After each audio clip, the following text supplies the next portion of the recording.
If you're still confused about navigating the gym, you found the right place. By the end of this video, you'll learn how to use some of the most popular chest and shoulder machines.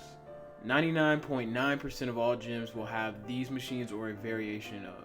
The only difference will be more than likely the branding. Oh, and stay tuned till the end because I'll leave a workout plan for those who would like to get started today. The chest press.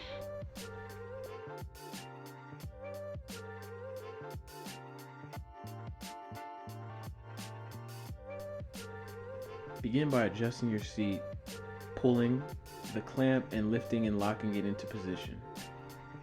You want to adjust the seat height so that your feet will be at about 90 degrees planted on the floor, or so that you're able to place your feet firmly on the stepping ledge on the machine.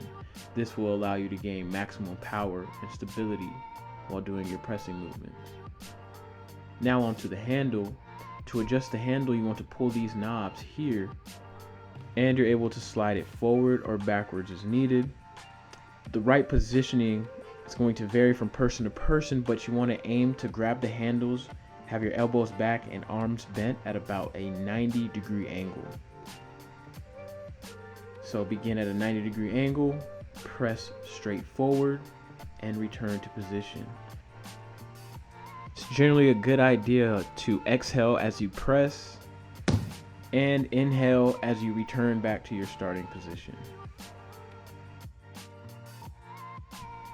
The incline chest press.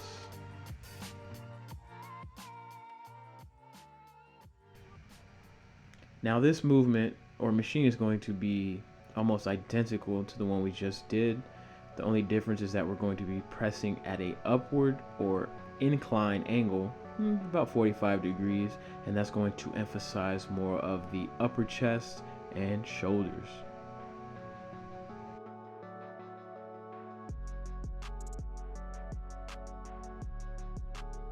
Now you might also notice the dual or two weight stacks. Now these are more ideal for single arm pressing movements.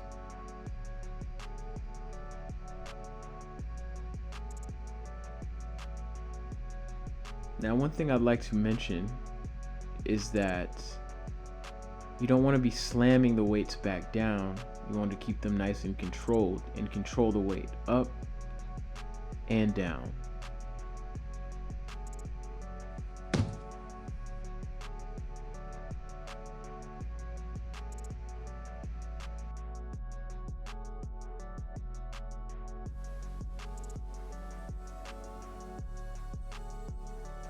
The decline chest press, exactly identical to the one before, except that you're pushing at a different angle, a lower or declined angle.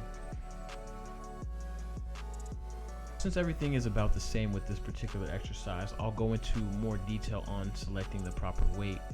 What you want to do to be on the safe side is pick a weight that's a little bit light. So say you've never done this before, start out with no weight, or say the 10 pound plate stack. Now press that for a few reps and ask yourself, can I do this with good form for the amount of reps I'm going for? Whether that's 8 reps all the way up to 20 plus reps. Can I do this with good form? If the answer is yes, that was too easy, add on 5, 10, 15 more pounds. Repeat this process until you get to a weight that you feel is at that sweet spot. And this could take a few moments of experimentation to figure this out, but it will be much worth it so that you will have a solid starting point and a place where you can progress from during your workouts.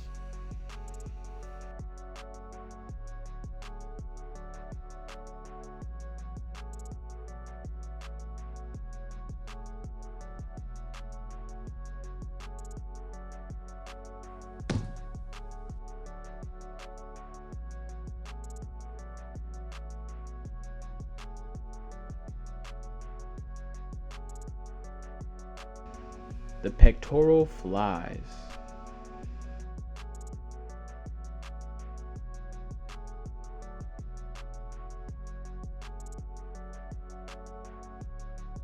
Now on this particular machine, we're going to grab the handles and try to align our elbows with the padding at about 90 degrees. And as you see the beginning position, our elbows will be pointing straight out to our sides. However, if you find that the angle is awkward where your shoulders are a little too far back or too far forward, you can adjust that by pulling this knob here and turning the handle left or right to decrease or increase the angle. Squeeze the elbows towards the chest and return back to the starting position.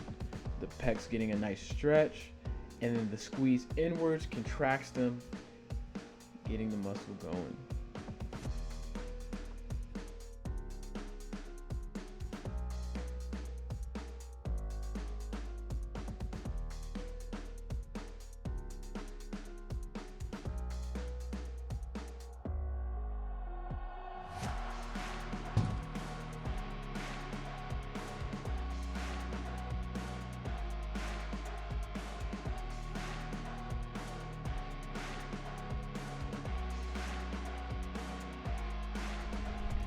The rear deltoid machine.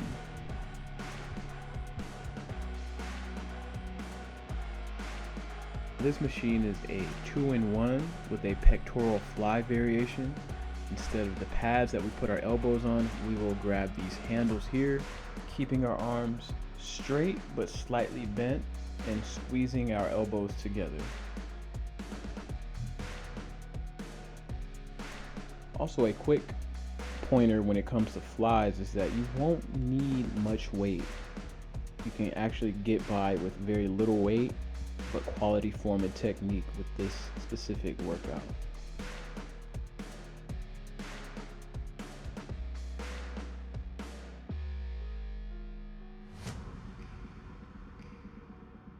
Now we're on to the rear deltoid variation. This is going to be basically the opposite of a pectoral fly. Going to adjust the handles so they're directly in front of you. Grab them, keeping your arms slightly bent and extending the elbows backwards until they're directly to your sides or slightly behind you. This is great for the back of the shoulders, aka the rear delts, and also your upper and mid back.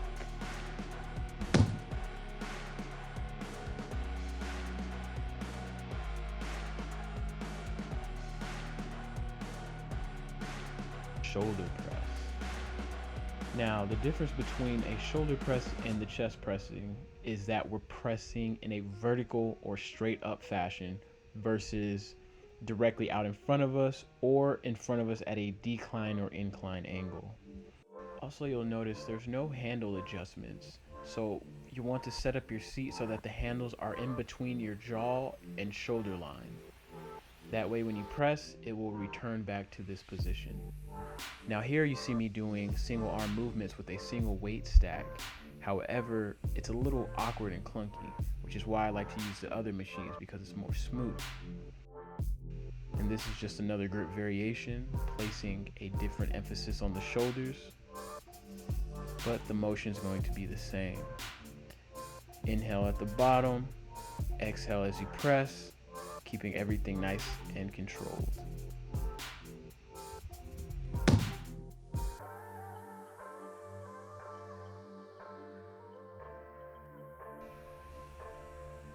Shoulder press machine number 2. Now this machine is going to be pretty much the same. All the concepts are going to be the same, except we have 2 weight stacks, making it more ideal for these single arm movements. One of the great things about single arm workouts is that it allows you to pinpoint which side of your body is stronger or weaker and then work on it. Also, another side point is that you don't want to be lifting your butt off the seat when you're doing these exercises. You want to keep your butt on the seat, your feet planted, and doing everything with control. A lot of times people can let their ego get in the way and they just want to lift heavier weight for more reps, but they disregard all form and technique. So don't do that.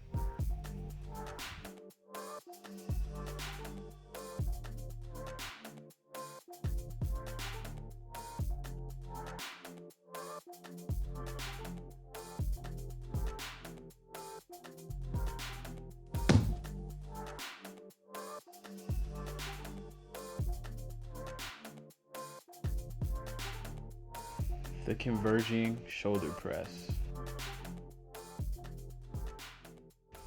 This is going to be the last shoulder press machine on our list today. And the only difference is that we're going to be pressing up and inwards, or converging. And this places a slightly different emphasis on the shoulder. These little 5-pound weights here allow you to go up by increments of 5 instead of 10, like many weight stacks only go up by 10 pounds. And maybe you're not ready to go up 10 pounds. Maybe you only want to go up 5 pounds in weight. These are perfect for that.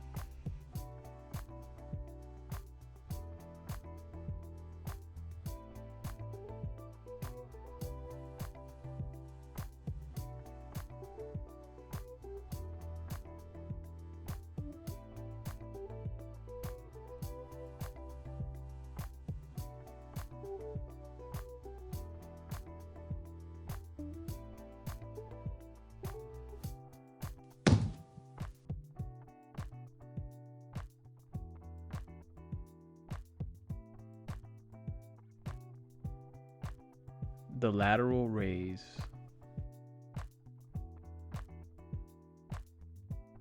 So we'll be finishing up our shoulder machines with this lateral raise, which I personally never done this machine before until today, but I actually really liked it. Very straightforward.